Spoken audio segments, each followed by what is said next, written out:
Anders, I have incredible news. We are back at Interplay Recording in Boulder, Colorado to record Season 2 and 3 of The Ampersand, coming to your favorite podcast platform beginning this September. When I turn 50.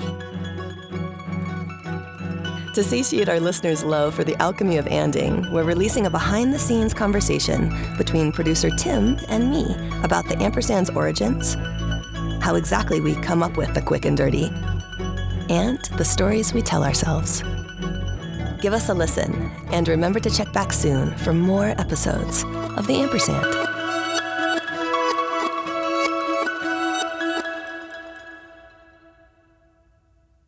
Okay, back to Anne's. I have another question for you, Tim Grassley. Oh, I have one for you as well. Back at you. Okay, I'm going to say, because you're a writer and a poet and a word lover, favorite book title with and?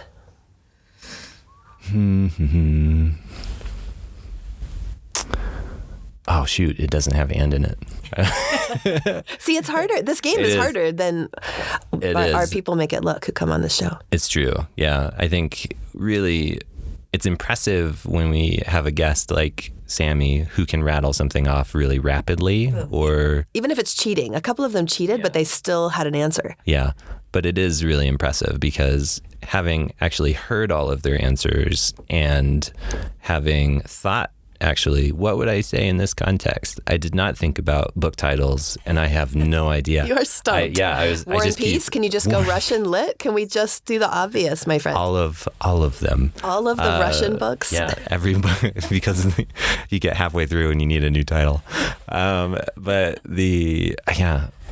Geez, and I think the other challenge that I'm running into here is I keep thinking the same title over and over and over again. And that's not helping you. Yeah. Okay, you got any questions for me? Yeah, so I'm actually really interested to know why you wanted to do this in the first place. So I would, the story of the podcast is that you had an idea about what this area of interest is, and you had been talking to people about it, and then you were like, hey, I want to make a podcast, Tim. Can you make that happen? And I was like, yeah, that's fun. Sounds great. And it was like the second time we met. Right.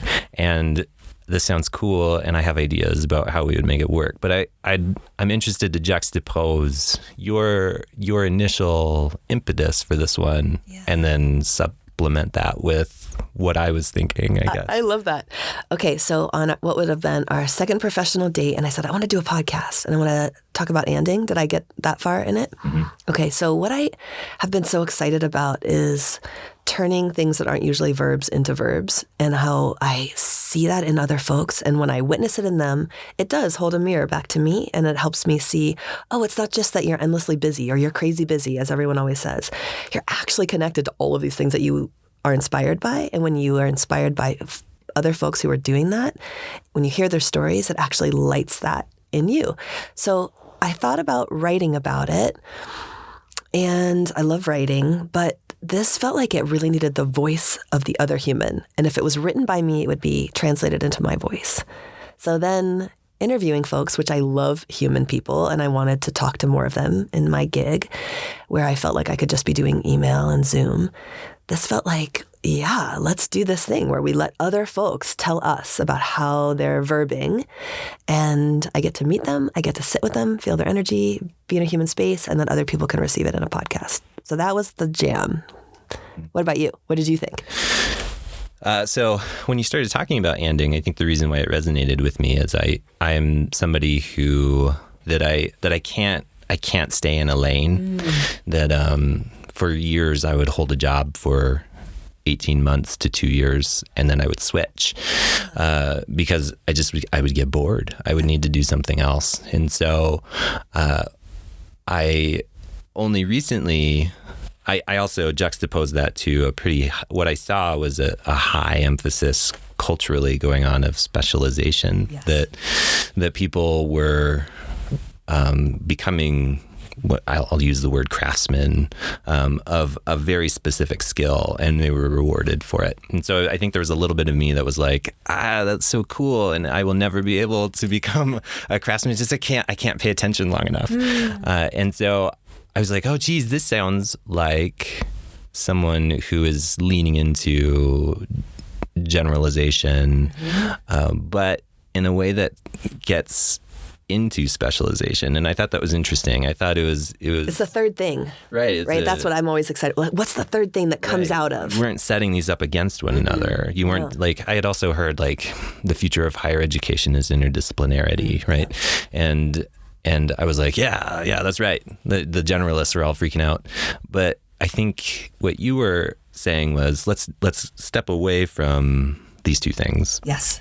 And the words that we've been using that get kind of coined and kitschy and catchy, and they don't tend to mean anything after a while. Like, how do we find new language entirely for embracing, seeing all of these disparate interests as a superpower, as something that makes you.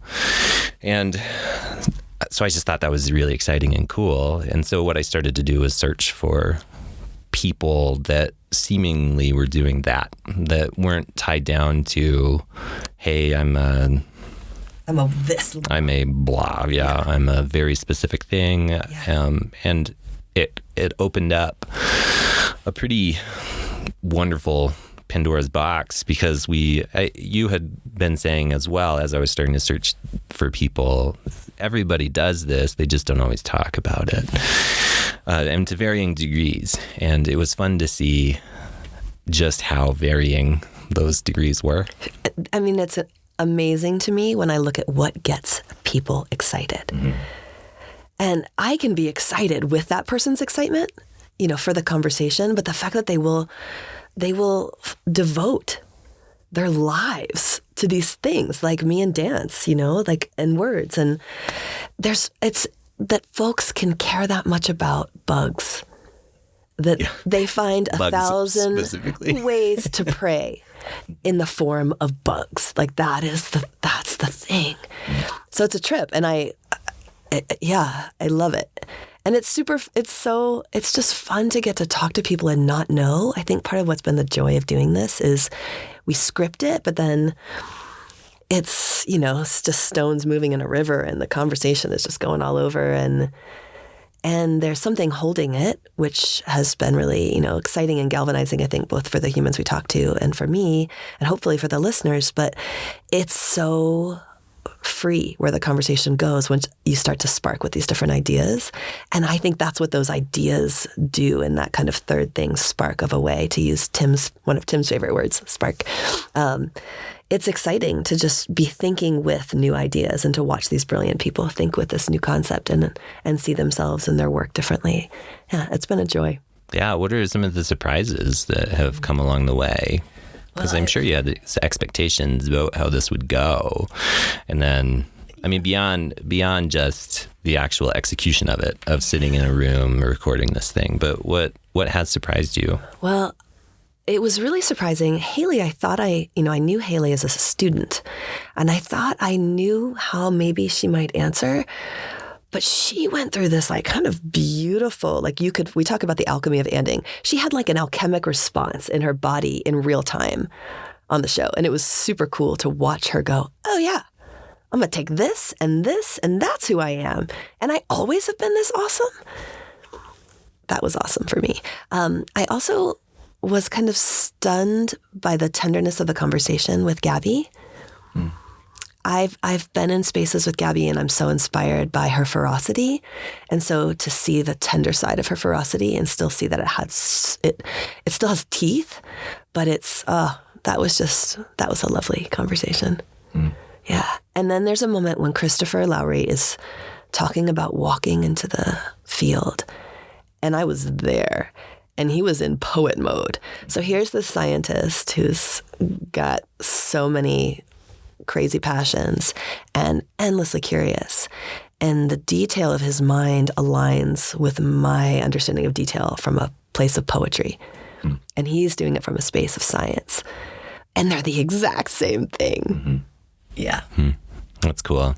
That's very cool. I think I was really surprised at how significant it was to the interviewees as well as to us. That I think I initially pursued these people because I thought they were intriguing people. That Gabby's work as a filmmaker is is fascinating. That she sees this medium as a method to bring about a more just and equitable society is very cool.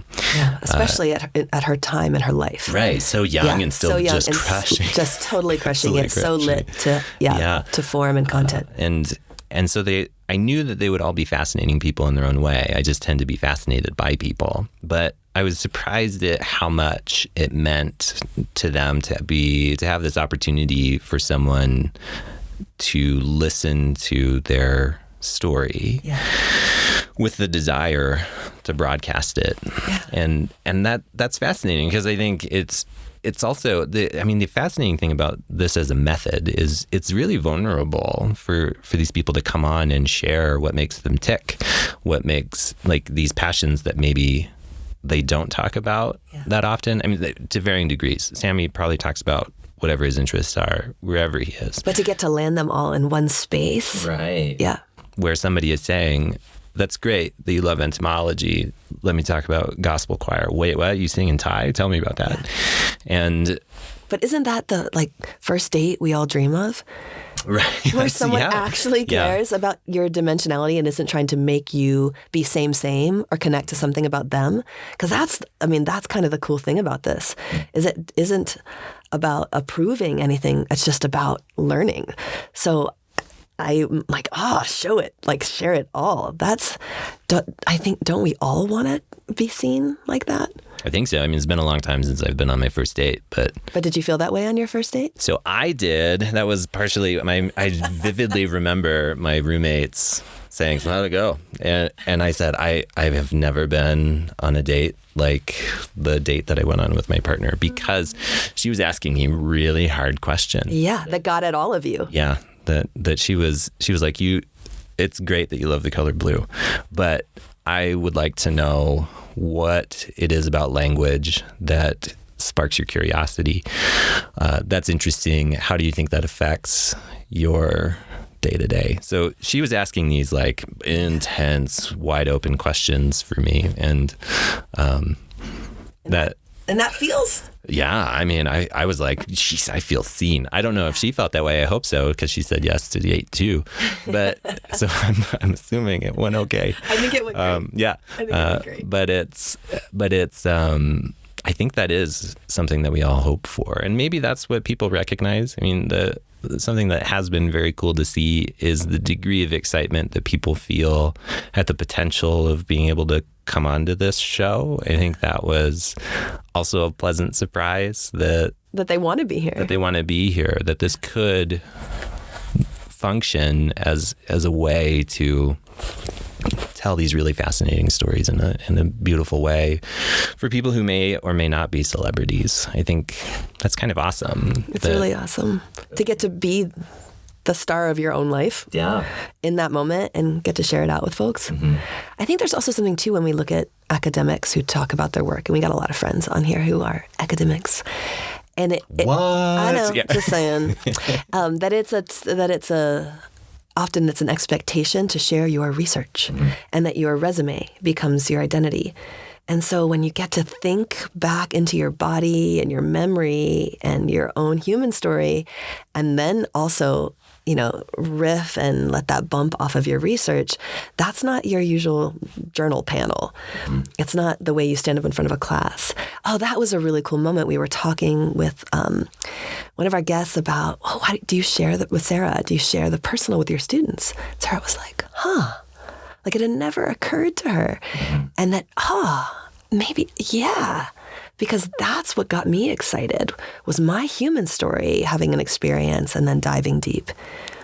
How could we use that to get others lit? Students, our neighborhood folks who maybe even just say, how are you doing today? What would it be like to actually share something and build connection? Yeah. So that's our secret mission of the Ampersand, is to build connection. Yeah.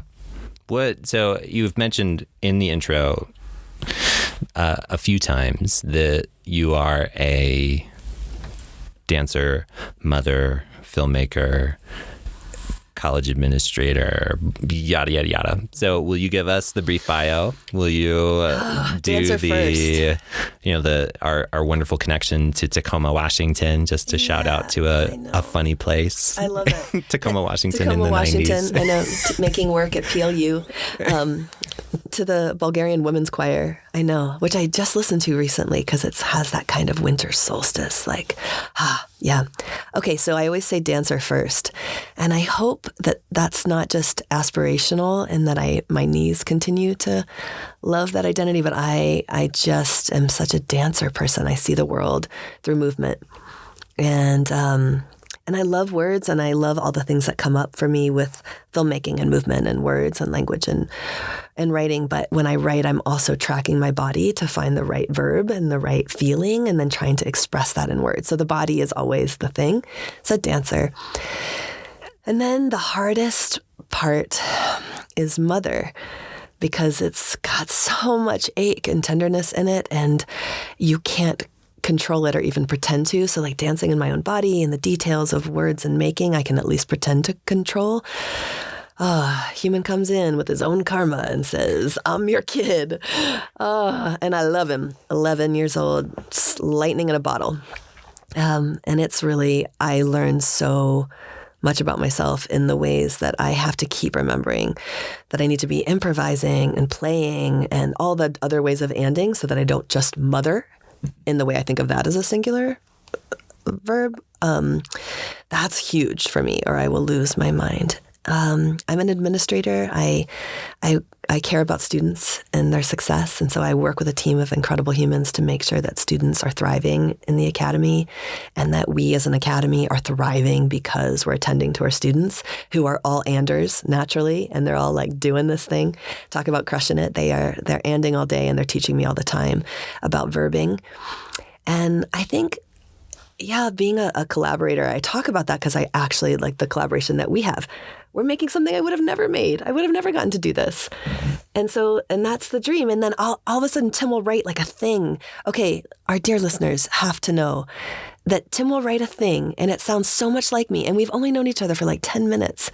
And it's kind of creepy because he could just forge letters to all of you and you'd think it was from me. And I'm sure he's going to get my signature down. But it's like, it's also in that way of being seen. It's like the best first date over and over again. Every time you share back to me my voice. And thanks. Yeah. Collaborating. Yeah, collaborating is big. Love it. Yeah.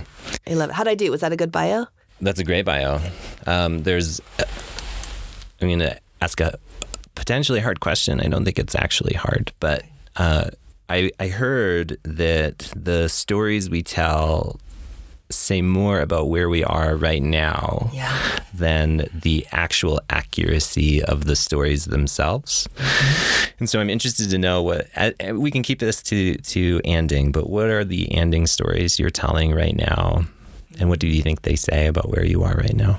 Well, I 112% agree with the way you're framing this question, because when I speak to first-year students, and we do this thing where we kind of tell our dance career, and I used to have a script that I would kind of, when I would talk about going to the Juilliard school, and I would talk about the quote that I would say when I left Juilliard, my name is more important than yours. And I had this like script, how I left Juilliard at 19. And I would tell it in the same way that I wasn't learning anything from it. Oh, interesting. Yeah, because I wasn't even hearing it anymore. I was just talking about being weighed in on Fridays and wrapping my body in saran wrap. I was just saying this litany of things. And I was like, oh, this isn't telling anything about you right now. And you're not learning. Why tell this story again and again the same way? So I love the way you frame that question. Things that I'm thinking about anding right now.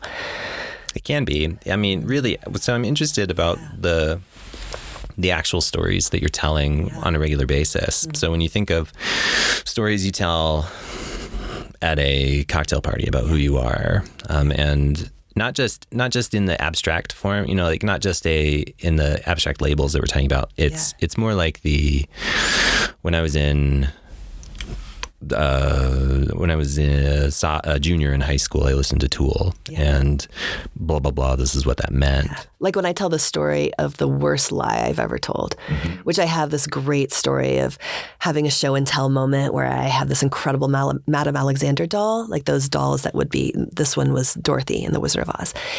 And I have a script. I have an old script. I'm not going to read that script. I'm going to tell the story differently because it's about lying and it's about drama and comedy. And it's also about pleasing my mother, I'm realizing, which is really important right now because my mom is not her healthiest. So the way I used to tell the story was just all comic effect. It was just like ta, ta, ta, it's a pow. And then I get to the punchline. It's a miracle. And that's the punchline is, it's a miracle. Okay. So when I get to that part, when I get to the punchline, you'll know that's the way I used to tell it. But that's not what the story would be about if I were to tell it to you today in a cocktail party. So I go to the show and tell. I want to be the best at show and tell. I want to win. Show and tell. Okay. And so it's not enough that I have a Madame Alexander, Dorothy doll. I tell this lie and start fake crying in front of Mrs. Waltsmith's class that my mom was in a car accident and broke both her arms and legs and sent the nurse down to the store, at the hospital, to get me one last present. And I get like all teary. Okay, that's the way I used to tell the story. And then I would say the teacher comforted me and the class was so sad and they all wanted to see the doll. And then I walked outside because I thought my grandfather was picking me up from school that day. And there comes my mom bounding out of the Buick. And I fall to my knees and say, it's a miracle. Okay. But now when I tell this story in a split screen, Hannah Gadsby style, I already told you the end so that's not the punchline. But what I see right now in my body is like I get teary thinking, oh, my mom bounded out of the car and today she's on 6 liters of oxygen. So I think, and my mom is always so beautiful. She's in these thin cut jeans and this scoop neck cream sweater. I've never described my mom when I've told this story. And she's got this gorgeous shoulder length hair when all the other moms wore like haircuts. My mom had this long wild hair, which is probably why I don't cut my hair. And she was just the most beautiful woman in the world. And she bounded. She had so much energy. So today I would tell that story as a way of feeling into how much I loved my mom. And I always wanted to be like the best for my mom because she was the most beautiful woman who had boundless energy. And today she's sitting in a hospital feeling like crap. And so it becomes tender instead of a punchline. Mm. Did that answer it? Yeah, it's a great answer. Yeah. It's a funny story, the way she used to tell it. It's hysterical. It's a miracle. I mean, who wants to win? Who wants to win show and tell? Yeah. Yeah, me, this guy. Yeah, but it's profound, the way it shifts. Yeah. Yeah, didn't know that. Didn't know that about that story. Thanks, Tim Grassley. Yeah. So what's so funny about Tim Grassley in my life is that I knew you as an email voice for years, and I had no idea of who you are. And there's a lot of people in our lives who are just email signatures. And now in Zoom world, they don't even have bodies anymore. You always existed. Even when you were just an email to me, you were existing, having this whole human life. Doesn't that just, how can we talk to everyone enough? How can we get to, like, how do you in this one wild and precious life want to know people? How do you want to come to know people? Because there's so many people that we experience, but we don't know. So what does that look like for you? Or are you happy with your 5 people? So I do love my 5 people. And it's probably more like 3 people. But something that I think I'm leaning into as a superpower is that I effectively mirror people pretty well. And for a long time, this is a whole different story, but that was a survival mechanism for me to get through middle school in particular.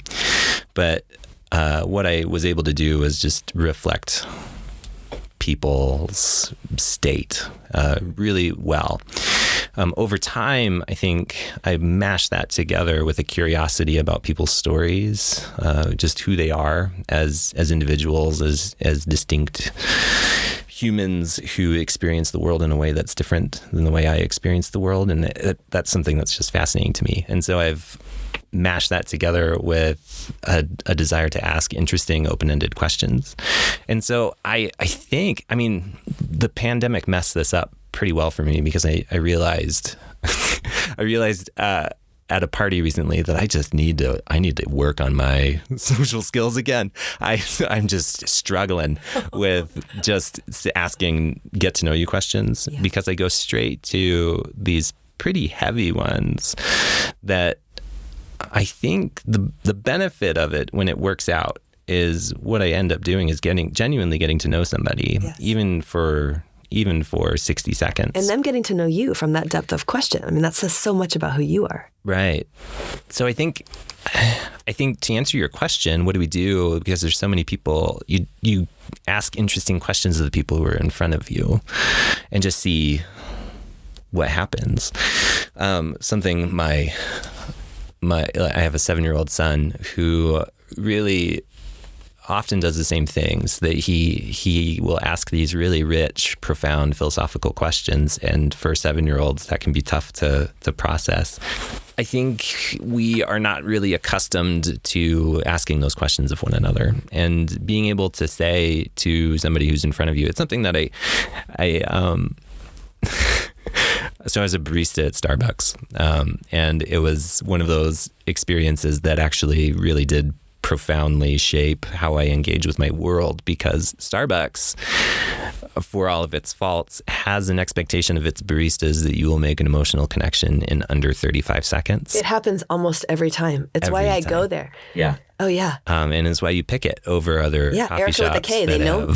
Right, exactly. Over places with substantially better coffee. That's part of that's not real? Right. Well, it's not. Oh, God. Wait. I thought they cared about me. Well, they possibly do. I think that's the thing is... You start caring once you start caring. Right, exactly. So you can be cynical and say it's artificial because it's trained. But at the same time, I got to know people that just kept coming back. It's a muscle.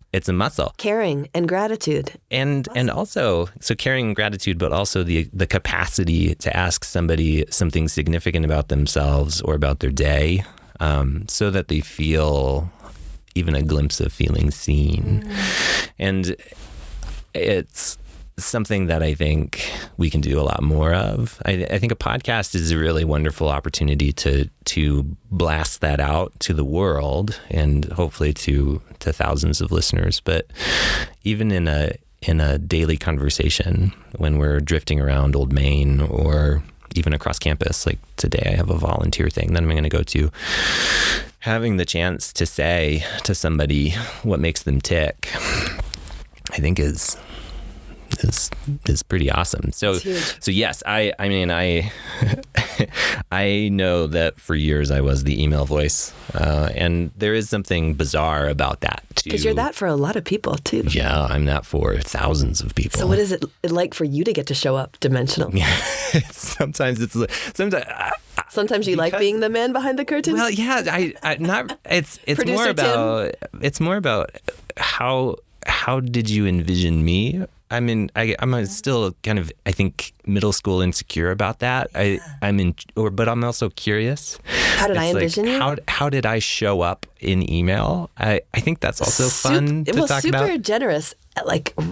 You really care. I thought that you only cared about theater and dance. I thought you were only asking these questions of us because we had such great content. I mean, it was funny to me now when I think, I'm like, oh, Tim Grassley asks that of everybody, which doesn't ultimately make me feel less special in our now bridge. You guys do have phenomenal content. We do have great content. I mean, dancers give good content, but it felt so much like care, and I think that's an extraordinary gift. And in this moment in time, when we can get anyone to care about anything for just that length of a latte or the length of a podcast or just the length of a connection at the grocery store, we're doing something in our human existence. Mm-hmm. Yeah. So that's the Ampersand. The Ampersand. Trying to get people to care about their stories. Yeah. Caring and listening. Yeah.